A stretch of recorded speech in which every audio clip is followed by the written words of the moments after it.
Hari-hari ini lagi viral berita seorang Gus.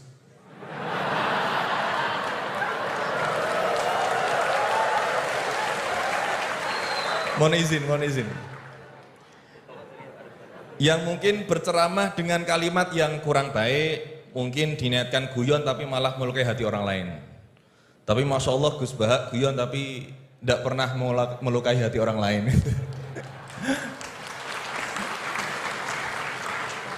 Nah, pertanyaan saya Gus, ngapunten, karena ini pasti ke Gus Baha, tidak mungkin ke Gus Quraisy Shihab, tidak mungkin. Karena pasti Gus Baha. Nih, sebenarnya sejarah panggilan Gus ini seperti apa gitu?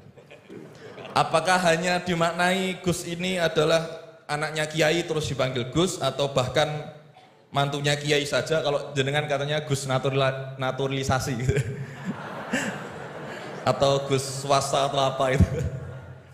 Atau bahkan bukan siapa-siapa kemudian bisa dipanggil Gus. Sehingga misalkan kita sekarang bisa ini berlomba-lomba menjadi Gus bareng-bareng. Jadi pokoknya lomba-lomba. Nah, dan apakah ini hanya di Jawa saja? Karena di Madura juga kami sering mendengar ada panggilan Lora. Lah ini sejarahnya sebenarnya apa gitu loh.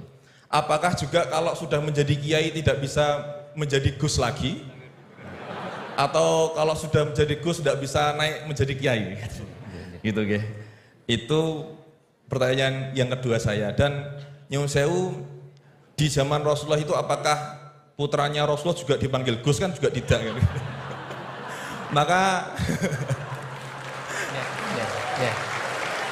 Maka kalau Gus ini tidak ada di zaman Rasulullah, berarti semua Gus ini bid'ah gitu loh. Karena Gus tidak ada di zaman Rasulullah. Ngeten nggih. Nggih, jadi intinya sejarahnya dan standarisasi Gus itu apa yang orisinil gitu. Yang kalau misalkan di Indonesia ini yang Gus orisinil hanya jenengan, berarti semuanya palsuan gitu. Lah ini tentu bisa dijelaskan Gus. Ngapunten, matur suwun sangat. Wassalamualaikum warahmatullahi wabarakatuh. Waalaikumsalam warahmatullahi wabarakatuh. Baik, terima kasih Gus Maulana. Selanjutnya saya mungkin yang laki dulu ya, laki-laki nanti baru pindah ke sini. Silakan yang pojok ya.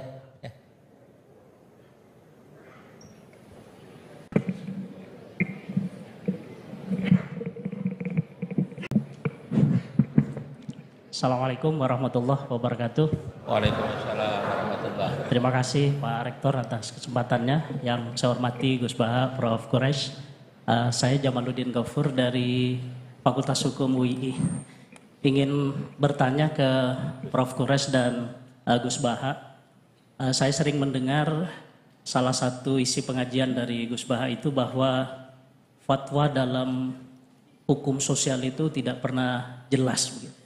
Artinya ulama pasti akan berbeda. Nah, kami kebetulan di Fakultas Hukum, Gus, seringkali ditanya orang juga gitu soal bagaimana hukum sesuatu. Dan dalam konteks hukum memang teorinya dan pendapatnya juga beragam gitu ya. Nah, kadangkala permintaan pendapat itu tidak hanya sekedar untuk diskusi, tapi bahkan sampai menentukan nasib orang gitu. Ini dihukum atau tidak. Nah, sehingga mohon penjelasan dari Gus Baha dan Prof. Quraisy kira-kira bagaimana panduan dalam Islam di tengah keragaman pendapat fatwa itu dalam kita memberikan pendapat atau keterangan-keterangan tentang hukum-hukum tertentu yang memang secara ilmu itu sangat beragam. Terima kasih. Assalamualaikum warahmatullahi wabarakatuh. Waalaikumsalam warahmatullahi wabarakatuh. Mohon izin Gus Baha dan Quraisy, ini 4 atau 2 dulu aja ya. Nanti baru kita lanjutkan biar nggak lupa ya. Ya, yang pertama Gus Baha, ini dari Gus Maulana tadi. Ini pertanyaannya, kan banyak yang tidak jebolan pesantren tapi pengen dekat sama Allah, boleh nggak baca terjemahan kira-kira gitu. Yang kedua tadi standar Gus yang orisinal, yang orisinal ya. Kemudian yang kedua dari ini Gus Gofur. Ini dosen dari Eva, ini untuk Prof. Quraisy dan Gus Baha. Ini panduan untuk memberikan pendapat hukum kira-kira gitu kan. Karena ada dosen hukum yang saksi ahli, ada yang ahli menjadi saksi. Jadi bedanya. Mohon berkenan dari Gus Baha ya. Ini yang provokatif dulu itu ya.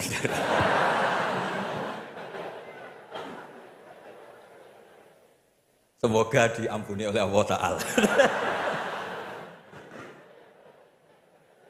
Begini, satu itu saya tidak medsosan, tapi ya dengar-dengar laporan macam-macam lah tentang sekian pihak itu. Begini, saya cerita ini biar sampean tahu bahwa Pak Rektor ngundang saya ini tidak salah. Kan? Memang benar-benar pemateri yang baik. Ya kalau kata Nabi Yusuf kan ini hafizun alim, orang harus dzikru manaki binafsi, orang boleh cerita kelebihannya asal itu faktual. Begini, suatu saat, ini cerita di kitab Ihya, suatu saat Nabi Musa itu sholat istisqa, itu doa apa saja itu sudah dipakai, nggak mandi, Nabi Musa kan, nggak mandi, tetap nggak mandi. Kata Allah, inna fihim namaman, di komunitas Anda ikut sholat itu ada yang tukang adu-adu, namam, provokator.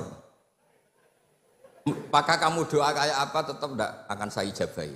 Nabi Musa, ya gampang Gusti, tunjukkan orang itu siapa, nanti saya usir dari majelis.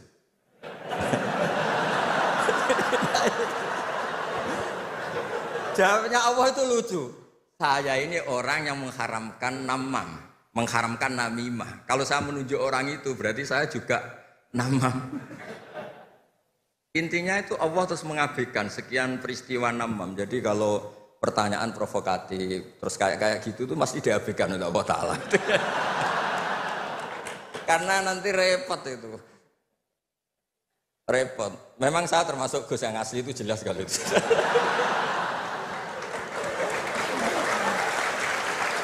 Itu, nah ini Pak Fatullah tahu betul keluarga saya karena beliau orang Jepara ngajinya di Kudus. Ya, terus masalah fatwa tadi, fatwa sosial itu atau memahami pakai terjemah begini seperti yang dikatakan Pak Quraisy. Ada pegangan yang umum kayak sidik, amanat, tabligh, fatwa. Itu memang lewat terjemah nggak apa-apa. Tapi ada terjemah yang nggak mengganti bahasa Arab. Misalnya kata sembahyang, mungkin perasaannya orang Bali sembahyang itu apa, perasaan kita sembahyang itu apa, itu kan subjektif. Misalnya begini, ada ayat yang agak sensitif. Ketika Anda salah paham dengan istri itu wadribuhun, fahjuruhunna fil madoji wadribuhun. Itu kan riskan betul. Maka pukullah istri kamu. Pukul itu kan konotasinya itu buruk.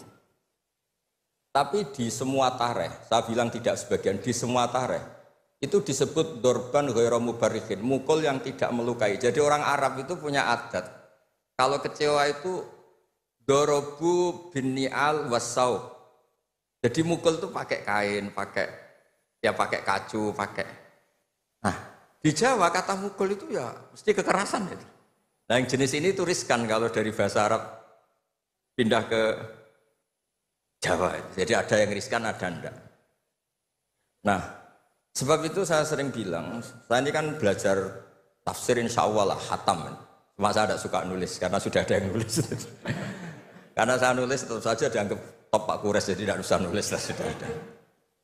Begini, yang penting saya menghormati beliau karena nulis khatam. Pentingnya nulis itu memang khatam, mulai awal A sampai Z. Pentingnya khatam itu apa? Di situ ada dialog. Ada dialog Allah sama nabinya, sama kekasihnya, bahkan sama musuhnya. Misalnya sama musuhnya. Itu Nabi Musa masih dibilangi sama Allah, faqula lahu qawlan layyinan. Ini penting saya utarakan. Nah, suatu saat Harun Ar-Rasyid ini didatangi ustadz, mungkin ustadz yang amatir lah, masih latihan ustadz, jadi masih ekstrim itu. Ya Amirul Mukminin, ini nasihun lak, famusyaddidun alaika, fala tajidanna fi nafsika aliyya syai'an. Dia sampai latihan bahasa Arab nanti Pak Rektor. Bukan Anda, Gus naturalisasi tadi Anda. Saya akan memberi nasihat engkau, kemudian cara nasihat saya itu musyaddid, ekstrim. Maka jangan kamu anggap serius. Maksudnya jangan penjarakan saya ketika saya nasihat ke kamu ini kasar. Jawabnya Harun Ar-Rasyid itu langsung bilang gini. Bilang ya jahil, ini kan Arab. Orang Arab itu kalau ngomong jahil itu tidak sekasar yang kamu bayangkan, karena makanya bahasa Arab itu susah. Saya itu ini cerita ke Pak Quraisy, ini curhat, bukan cerita mufti, curhat. Kiai Jawa kalau maknani wailak waihak itu ciloko kue. Padahal sering Nabi itu kalau kecewa sama seseorang bilang wailak sama waihak. Nah, akhirnya santri tanya, lo katanya Nabi itu halus sopan santun kok ngendikan wailak waihak, yang artinya itu celaka kamu. Ada orang tanya Nabi dan orang itu tidak paham-paham. Nabi ngendikan apa? Sakilat ka umuk. Cek siale mbok muda anak kue. Diterangkan enggak paham. Tapi sarah-sarah kayak kitab Irsyadus Sari itu bilang gini.